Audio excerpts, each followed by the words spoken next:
మీరు భవిష్యత్తులో నేను మీకు చెప్తున్నాను ఈరోజు నా మాట చాలా శ్రద్ధగా వినండి. ప్రతి వైసీపీ గుండాగడికి చెప్తున్నాను ఈ మాట, ఆన్ కెమెరా చెప్తున్నా.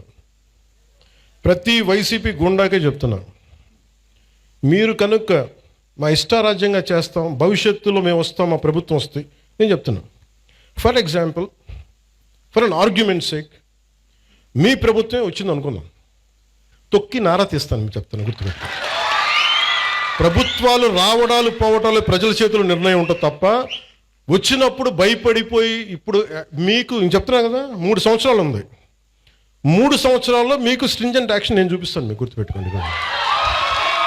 మీరు మాట్లాడండి, నేను ఇప్పటిదాకా మాట్లాడలా. లా అండ్ ఆర్డర్ నాది కాదు అని చెప్పి కాము కూర్చున్నా. నా అభిప్రాయాలు కూడా సీఎం గారికి నేను చెప్పను. డైరెక్ట్గా నా అభిప్రాయాలు నేను ప్రజలతోనే చెప్తాను, నేను సీఎం గారికి కూడా చెప్పను. ఓకే, మా నాయకులు కూడా నాకు చెప్తే వీళ్ళు ఎంత మొహాటోసులో నాకు తెలియదు, ఎంత చెప్తారో నాకు తెలియదు. నా డైలాగ్ ఒకటే అమ్మా, నా డైలాగ్ ఒకటే, నా కమ్యూనికేషన్ ఒకటే. నాకు నా ప్రజలకి తప్ప నేను ఎవరితో మాట్లాడు, దీనికి సంబంధించి మీతోనే మాట్లాడు. అందుకని మీరు పోలీస్ అధికారులు కూడా చెప్తున్నారు, భవిష్యత్తులో ఒకవేళ వైసీపీ వస్తే అందుకని మనం జాగ్రత్తగా ఉండాలి. ఒకవేళ చెప్తున్నాను, రాదని చెప్తున్నా, ఒకవేళ నేను నాకున్న ఇది కనెక్షన్ చెప్తున్నాను, నా కమిట్మెంట్ చెప్తున్నాను.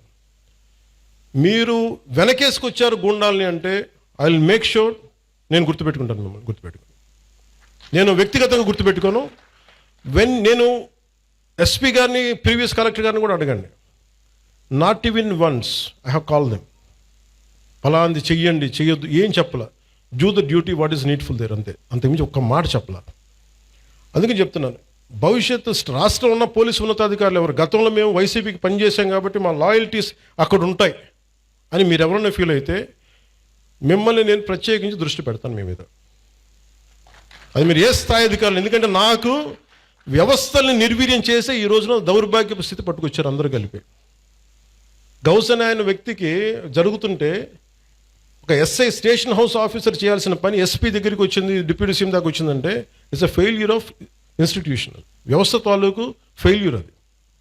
అలాంటి జరగకుండా ఉండాలి అంటే మటుకు నేను ఖచ్చితంగా ఉండదలుచుకున్నాను. నాకు మా పార్టీలో నాయకులు ఎలా ఉంటారో కూడా నాకు తెలియదు, నేనైతే ఎలా ఉంటాను. మా వాళ్ళు ఎంత ధైర్యం తెచ్చుకొని నిలబడతారో నాకు తెలియదు, అది వాళ్ళ చేతిలో ఉంది, నా చేతిలో లేదు.